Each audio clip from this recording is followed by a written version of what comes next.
Este tiempo de radio, como es habitual también cada lunes, el economista José Carlos Díez, y de algunas de las cosas que nos ponía sobre la mesa como deberes, por así decirlo, vamos a reflexionar también en los próximos minutos, como es habitual, de esas y de otras, del escenario internacional, como es habitual, decía, con Juan Luis Manfredi, nuestro especialista en periodismo, relaciones internacionales, comunicación política y diplomacia, profesor de estudios internacionales y periodismo en la Universidad de Castilla-La Mancha, ahora mismo en la Cátedra Príncipe de Asturias de la Universidad Georgetown en Washington. Ya ha comenzado el curso de profesor, no sé si el curso de como alumnos también. Juan Luis, ¿qué tal? Buenas tardes para ti, noches para nosotros. ¿Qué tal? Pues muy buenas tardes, noches. Sí que ha comenzado. Aquí arranca el curso el 17 de agosto, con lo cual yo ya la rutina la tengo más que incorporada y ya las vacaciones, el chuletón y todo esto ya se me ha olvidado. Bueno, está muy bien. Nada, siempre queda un hueco en la memoria para esas cosas agradables. Pedro Antonio Morejón, economista, director territorial del Instituto de Comercio Exterior de Castilla-La Mancha. ¿Qué tal, Pedro Antonio? Buenas noches.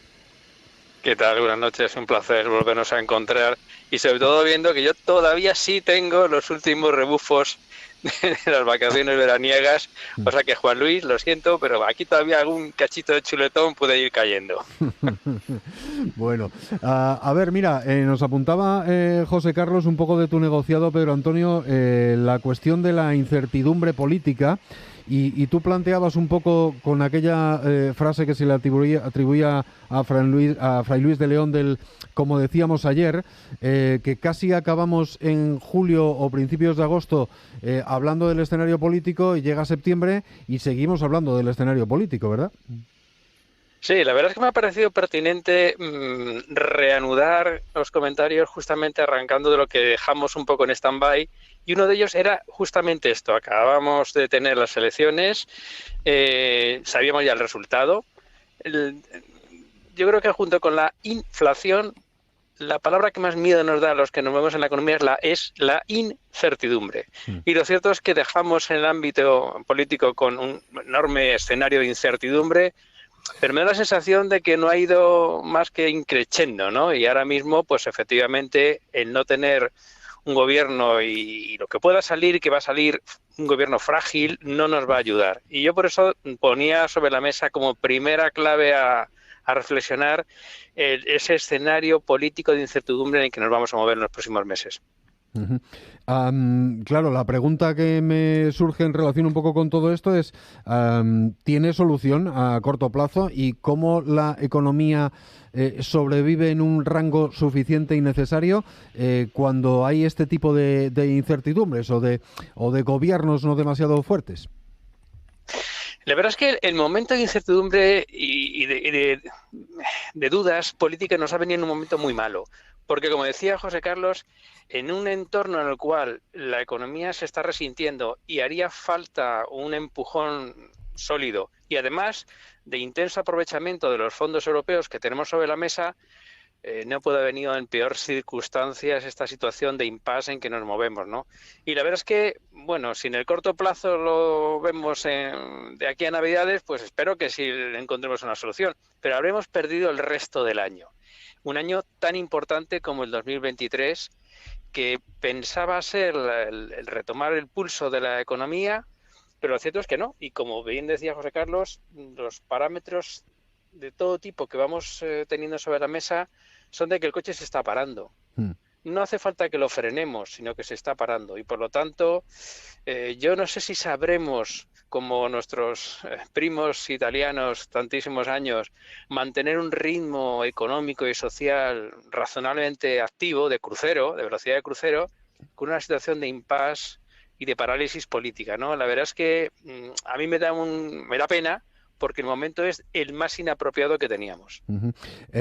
Por cerrar esa parte meramente económica, previsiones o predicciones o incluso hasta deseos, te permito, Pedro Antonio, en relación con los tipos de interés, la inflación, el endeudamiento privado, por no meter el público también en esto, por cierto. Sí, como segunda clave, y que es yo creo que para este programa esencial, es justamente la económica, y dentro de la económica la monetaria, que preocupa tantísimo al ciudadano, que ve como la hipoteca, pues imagino que a los que están en tipo variable, pues se lo habrán incrementado, y es que lo cierto es que la inflación, hombre, se va controlando, pero se ve controlando después de unas constantes subidas de tipo de interés que están asfixiando la economía. Me da la sensación de que el Banco Central Europeo, las medidas que tome de incremento del tipo de interés, ya está sopesando fuertemente que pues está ahogando la recuperación económica. Probablemente porque la inflación necesita esa medida como único medicamento. No tenemos muchos contra la inflación. Pero lo cierto es que si llegamos a estrangular la economía, pues a lo mejor matamos la gallina o sí, matando al perro se acabó la rabia, ¿no? Pero hemos matado al perro. Yo creo que la inflación está controlándose, pero no hemos llegado a controlarla con unos tipos de interés muy altos y que efectivamente no está afectando solamente al ciudadano, sino al Estado. El Estado que debe, como diría mi hija, lo que no está escrito, es decir, para que nos hagamos una idea, estamos por encima del PIB que tiene España, nuestra deuda la supera, pues vamos a tener que empezar a endeudarnos a un tipo de interés ya en positivo. Y todo eso va a obligar a que tengamos recursos para pagar la deuda. Conclusión, en plan monetario quizá hemos avanzado, lógicamente, pero no hemos llegado todavía a controlar una inflación que está un poco desbocada. Claro. Bueno, ya se suele decir aquello de que mal de muchos consuelo de, puntos suspensivos. No es que nos debamos consolar, pero si aquí tenemos incertidumbre, nos esperan otras cuantas incertidumbres a lo largo de los próximos meses en diferentes países del mundo. Acá el punto es el siguiente: reconocer quién es nuestro verdadero enemigo. Nuestro verdadero enemigo es el Estado. El Estado es el pedófilo en el jardín de infantes, con los nenes encadenados y bañados en vaselina. Quien habla así es el señor Milei, uno de los candidatos y no el gran favorito a obtener la presidencia en Argentina. Pero eso inicia lo que tú has dado en llamar, Juan Luis, el superciclo electoral, porque nos encontramos 6 u 8 citas de enorme interés en los próximos meses, como quien dice. La verdad es que sí, es que en este escenario de incertidumbre del que estábamos hablando tenemos 2 o 3 grandes puntos electorales que van a marcar la agenda, ¿no? Poníamos este corte de Javier Milei porque yo creo que es la primera vez que escuchamos hablar a un trumpista directamente en español. Es decir, estas barbaridades que hemos escuchado son pocas al lado de todo lo que ha venido haciendo en su campaña electoral en los últimos meses, ¿no? Esta persona es uno de los grandes favoritos, con 1 de cada 3 votantes argentinos dispuestos a conceder la presidencia de la República, y esto sucede el 22 de octubre en primera vuelta y el 19 de noviembre en segunda, si es que hiciera falta.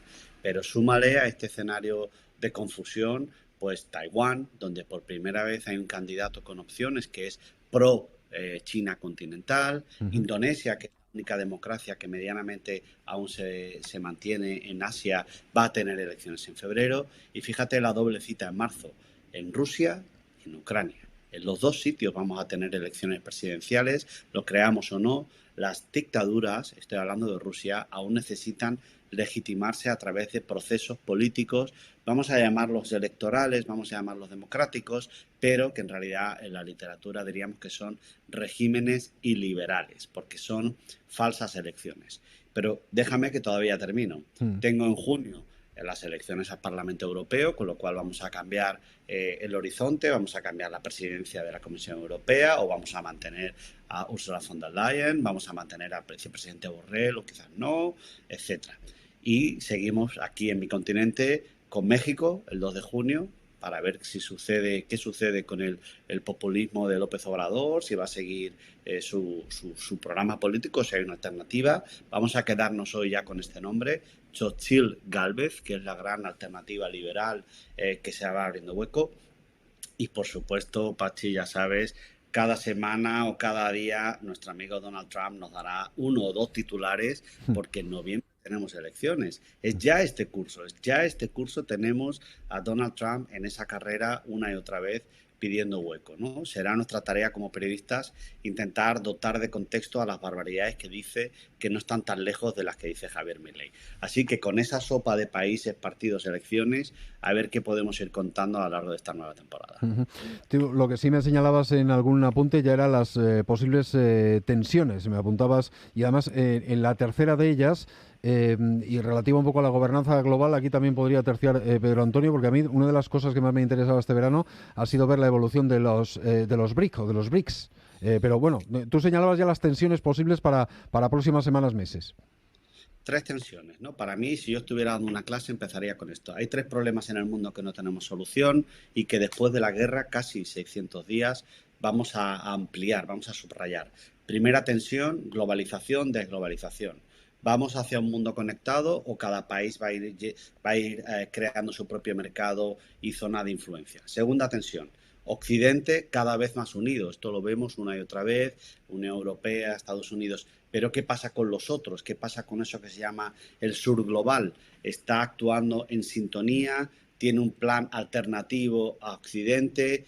¿Deberíamos de llamarlo sur global cuando no está en el sur ni el global? Es decir, ¿qué pasa con esto? Y la tercera, los BRICS. Los BRICS van a representar ya el 37% de la economía mundial y, lo que para mí es más importante, el 46% de la población.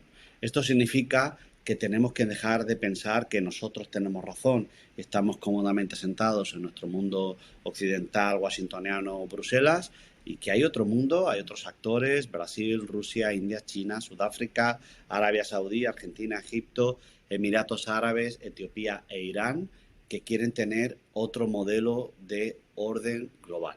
Con todo esto nos vamos a entretener, te lo garantizo.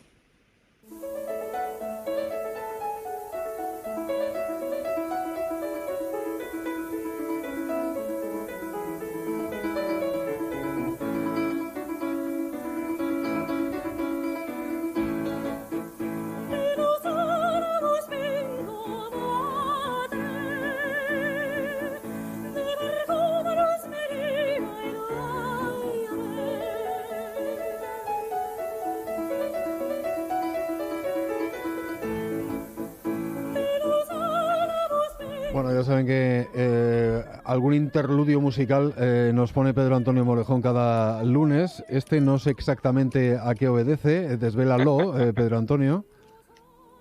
Bueno, esta es una obrita con un texto popular que empieza a elevarse a los cielos cuando el maestro Rodrigo le pone música.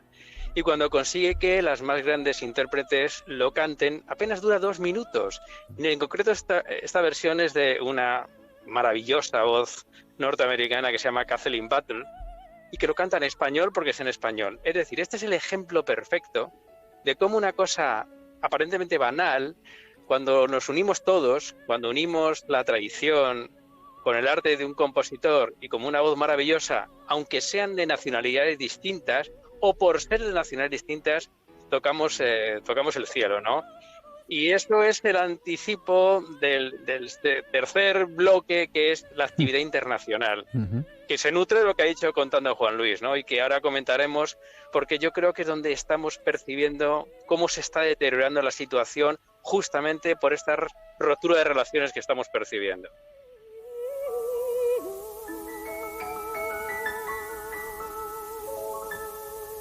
Sí, porque nos contaba Juan Luis esa ampliación de los BRIC, el 37% de la economía mundial, el 46% de la población mundial también, y tú querías hablar de ese escenario comercial global, donde el comercio exterior y la actividad internacional suelen ser tabla de salvación para muchas economías, muy en especial para la española, pero yo no sé si ese, entre comillas, y perdona el tono coloquial, ese chollo se acaba.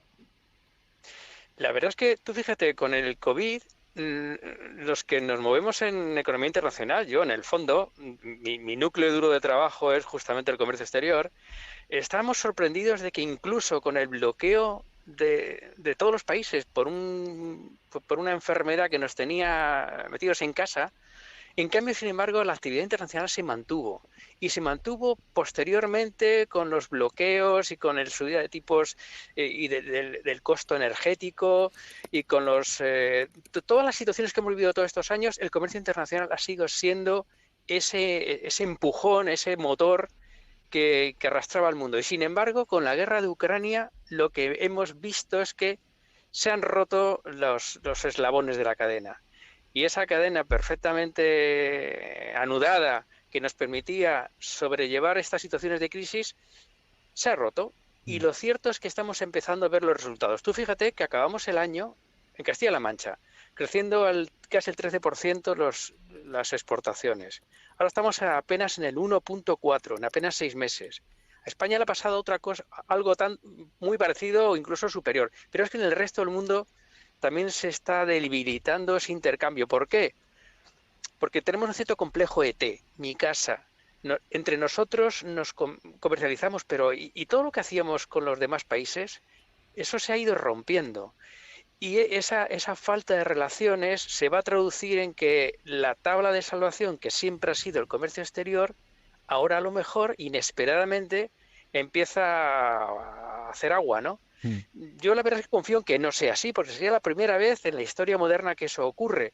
Pero nos estamos esforzando todos mucho para que finalmente los intercambios internacionales, que ha sido siempre lo que ha arrastrado, lo que ha empujado el crecimiento, pues lo tiremos por la borda, ¿no? Y todos los comentarios de Juan Luis, con todas esas incertidumbres en países tan importantes, la verdad es que no ayudan en absoluto, ¿no? Yo creo que el comercio exterior puede ser ese termómetro que nos va a ir midiendo si la salida de esta eterna crisis la podemos ver a corto o tendremos que sufrir más. Sí, ese asomo de duda nos debería preocupar. No vamos a dejar de hablar también, lógicamente, de lo que está pasando en Europa y, lógicamente, de lo relativo al conflicto Rusia-Ucrania. Finally, enlargement is no longer a dream. It's time to move forward. There is still a lot of work to do. It will be difficult. It will be complex. Sometimes painful for the future member states and for the EU. Ahí escuchamos a Charles Michel. Esto nos va a llevar a ese conflicto que, por cierto, ha vivido, no relativamente o no de manera directa relativa al conflicto, la muerte de Prigozhin, uno de tus favoritos en los comentarios de los lunes. Pero, ¿qué nos decía Charles Michel con respecto a 2030, Juan Luis? Pues mira, en este escenario de incertidumbre y grandes cambios, esta semana Charles Michel se descolgó con esta intervención en un foro internacional diciendo que hacia 2030 ya deberíamos tener un plan de actuación sólido y consistente para la incorporación de los Balcanes y de Ucrania. Esto es algo sorprendente, primero, porque no es la posición general y aceptada dentro de los Estados miembros, y segundo, porque genera un calendario donde ahora ya sí tenemos prisa, ¿no? Hay que cumplir con los criterios económicos, con los criterios de gobernanza, con los criterios de derechos humanos, y esto nos da un escenario a solo 7 años. Para que nos hagamos una idea, para que esto fuera realidad o para que esto fuera cierto, en un máximo de 2 o 3 años tendríamos que tener alineados casi todos los factores para que fuera ejecutiva la decisión de incorporarlos en 2030. A mí me parece un poco precipitado, me parece un poco un brindis al sol por parte de Charles Michel, pero la declaración es clara y meridiana. En 2030 deberíamos de tener estos nuevos miembros. A mí me parece una noticia muy relevante de la semana. ¿Cómo ves el conflicto que está en su día 558? El próximo jueves se cumplirán 81 semanas de la invasión. La verdad es que después del verano hay que poner un poquito de orden en lo que sabemos y lo que no sabemos, porque ha sido un verano ajetreado, ¿no? Yo creo que por la parte rusa hay dos o tres ideas importantes. La primera es la muerte de Prigozhin, el jefe de los mercenarios de Wagner, que manda un mensaje muy claro a la comunidad internacional. Cualquiera que dude, cualquiera que se ponga de perfil, cualquiera que desafíe a Putin se va a enfrentar con él hasta el final. Esto también, y es más importante aún, manda un mensaje a las élites rusas. Hemos hablado aquí alguna vez, no esperemos un Adolfo Suárez que haga una transición pacífica en Rusia. Lo que venga después de Putin puede ser aún peor, porque el mensaje es muy claro. Aquí no habrá paz para los traidores ni para los disidentes. No esperemos una transición pacífica desde Putin hacia nadie. Y la segunda noticia rusa, el cese el cese del general Surovikin, el famoso general que mencionábamos hacia el mes de marzo, que da otra vez un nuevo giro de la guerra. Esto lo voy a vincular con lo que tenemos que saber de Ucrania. Cambia el general ruso, pero es que también cambia el ministro de Defensa ucraniano. ¿Cuál es mi interpretación de todos estos cambios en el escenario? que vamos hacia una nueva fase operativa de la guerra, volvemos al invierno, volvemos a las posiciones, digámoslo así, y ahí vamos a ver una reorganización tanto del ataque como de la defensa. Solo para concluir, ¿por qué va a ser importante estos cambios militares? Porque hemos dicho que no habrá proceso de paz hasta que las dos partes no consideren que han avanzado lo suficiente y que lo siguiente en sacrificar ya es demasiado alto. Rusia no tiene en su doctrina rusa ni soviética ningún interés en parar la guerra, pero Ucrania tiene que tener algún punto final, tiene que saber en qué punto va a dejar de poder avanzar. El punto, ya te lo digo yo, es el momento en que dejemos de enviar ayuda para la defensa militar ucraniana. En el momento que partamos eso, la guerra se acaba. Eso es el momento y el estado de la guerra entre Ucrania y Rusia. Esta semana ya hemos leído, por cierto, en alguna información, en algún diario español, lo he leído yo, alguna crítica hacia Kiev proveniente desde Washington. Veremos cómo evoluciona eso, habrá que estar atentos. ¿Sabes, Pedro Antonio, por cierto, que te quiere hacer competencia? Creo que no es por gusto, es por razones informativas, pero te quiere hacer competencia musical Juan Luis. Mira lo que ha elegido hoy. I've been selling my soul, working all day, overtime hours for bullshit pay, so I can sit out here and waste my life away, drag back home and drown my troubles away. It's a damn shame what the world's gotten to. Bueno, es country, que no sé si es por gusto, Juan Luis, o porque te venía bien eso de que el Pisuerga pasaba por Valladolid y queríamos hablar de, aunque sea un minuto, de lo que se avecina en Estados Unidos con las elecciones. Simplemente un titular.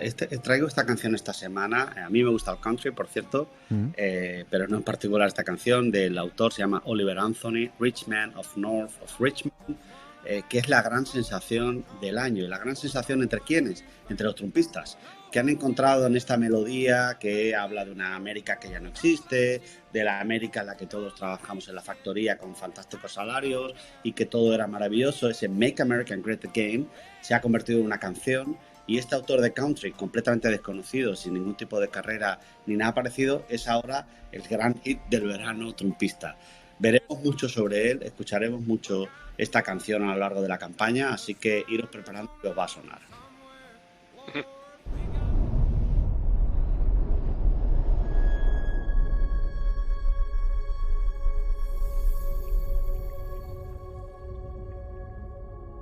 Imaginamos un futuro. Y lo que imaginamos nos horroriza.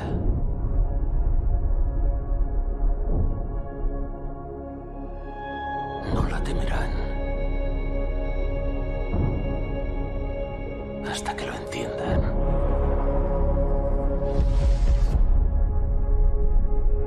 Y no lo entenderán hasta que la hayan utilizado. No sé si has tenido tiempo de ir al cine en las vacaciones, Pedro Antonio. ¿Has visto esta peli que es Oppenheimer? La he visto, a pesar de que dura una barbaridad, pero lo cierto es que, bueno, te hace pensar. Sí, sí. Hace pensar mucho. Era tu sugerencia cultural para hoy y yo la aplaudo y la comparto. Yo también la he visto en el cine y me encantó efectivamente, aunque no sé por qué les da por hacer 3 horas y pico de cine ahora a los cineastas modernos. Juan Luis. Te lo cuento yo antes de entrar en la crítica cinematográfica, sí. porque es la única forma de competir con las plataformas. El cine sigue siendo una experiencia vital, única, si eres capaz de conectar con la audiencia. Si lo puedes ver en casa en el salón, pues no es lo mismo. Por eso estamos viendo otra vez metrajes tan largos. Esa es un poco la idea.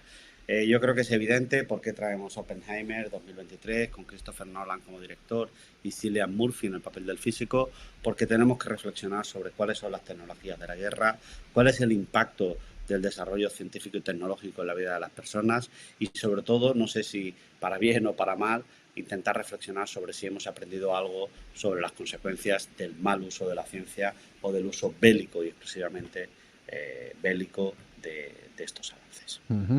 Bueno, que había dudas, había quien tenía dudas entre ir a ver Oppenheimer y ir a ver Barbie. Yo no las tuve, no sé si tengo que presumir de ello, pero no tuve ninguna sobre cuál de las dos películas me apetecía realmente ver. Bueno, nada, 2 minutos para las 10 de la noche. Pedro Antonio Valejón y Juan Luis Manfredi, os voy a despedir a ritmo de heavy metal porque me parece que estaba muy bien para acabar un tiempo de de información con mucho ritmo y con mucha energía.